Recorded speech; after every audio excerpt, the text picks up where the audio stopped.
Well, pets are part of the family, like the Nielsen's here. When we lose a family member, it's natural to grieve. Paws to Angels can help families cope. They even offer support groups. Yeah, here to tell us more, Cherie Fry and pet owner Karen Nielsen. Thanks for stopping by. Good to see you. Who'd you bring in? This is Doll. Doll. Yeah. Baby doll?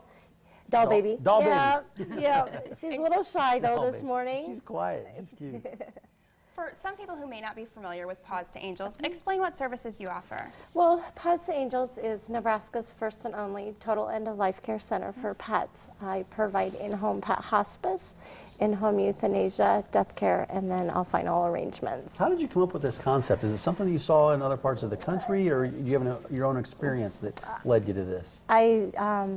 Through experience, lost the death of my dog Shades, and when she passed, I learned of the traditional death care process, and that they're put in trash bags, put in a freezer to wait on a truck route come around. And I walked away with no options, no support. So I just made a vow I would change things for pet parents. So you saw a problem in the way this is handled, and you said, you know what, I'm going to start a business and I'm going to fix this. Karen, can you talk about your experience with Paws to Angels? Yeah, I actually met Cherie 3 years ago. And I knew when I met her that I wanted her to take care of my dog Dakota when it was his time to go.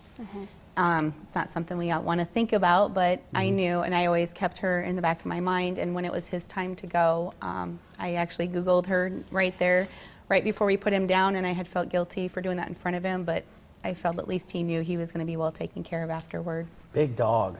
He was. There's a lot looks to like love. a character right there, huh? He really was. If you knew he was making you laugh, you could see in his face. He was trying to see what else he could do to keep you laughing. When I was growing up, we had pets all through childhood, you know, and we'd lose them. It was difficult. How did it help you to use a service like Cherie's? Honestly, I think Cherie's services is what has helped me to heal the way that I have. As you saw in the family picture, I have 2 small children. They're 3 and 9. And I think it was very important for them to see that. It gives you, you get to see your pet, you know, you get like a time to say goodbye.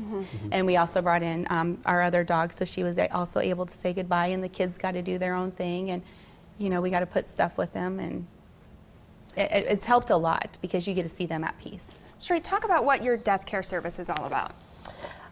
It's very compassionate, very high level of care. There's nothing like it in the state of Nebraska. You know, all the pets, they rest in caskets with blankets, and I'm there for the families 24/7 in grief support. You know, even when the pet passes, you know, I'm there with them, whether it's in their home or at the clinic. I do provide for pre-planning if a family would like to.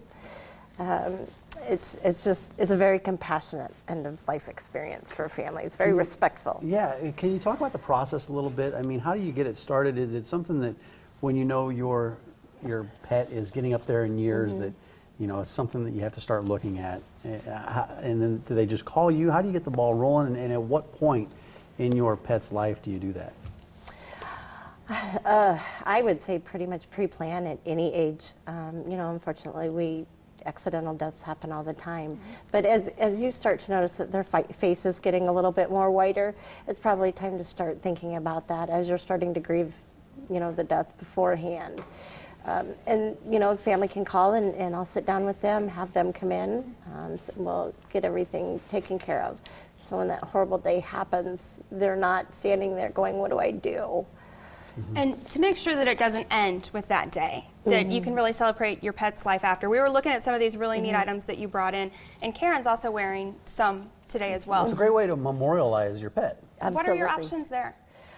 I've got just an array of options. I think whether it's a rock, some sort of marker, jewelry, a casket, maybe an urn, families really want to memorialize. What is this? That there is a DNA necklace. A beautiful option, and I actually get a sample from inside the pet's mouth, and it's sent to a lab. They extract the DNA and encapsulate And Karen, that's it. what you have around your neck as well, right? Very pretty and very subtle. You offer support groups, not just for grown-ups, for us adults, but as kids as well, and that's really neat because Karen reminds us that it's really tough on these kids. So this is the support group schedule here. First and third Monday every month, 6 to 7, and one specifically for children. You can see the information on the screen there, 402-507-0585, pawstoangels.net. really interesting information on your website for people to understand more about what you offer. Because those of us who love our pets when they're parts of our family, and especially as they get older, it's hard to think about letting go, and it's nice that you're there to make this process easier for families like Karen's. You really do create that bond. And glad you brought in Doll there. Sweet Well, doll. thank you. Doll baby. Thanks for coming in. Good to see you. Thanks for having us. Thank you. All right, love the Summer Games. No need to wait for Rio 2016 opening ceremonies.